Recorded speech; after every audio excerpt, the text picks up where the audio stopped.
लोकसेवा आयोगले विगतको computer skill test परीक्षामा सोधेको छ।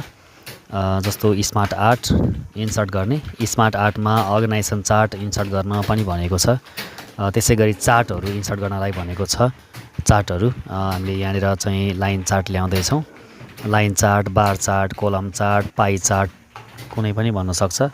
त्यसो त इन्सर्ट एनी चार्ट भन्यो भने सुरुमा आउने चार्ट नै तपाईँले ल्याउन सक्नुहुन्छ, जुन कोलम चार्ट देखाउँछ त्यहाँनिर चार्ट ल्याउन सकियो। त्यसै गरी तपाईँलाई अरू चाहिँ स्मार्ट आर्टभित्र सकेसम्म बेसिक नाम दिएका स्मार्ट आर्ट ग्राफिक्सहरू हामीले ल्याउन सक्छौँ।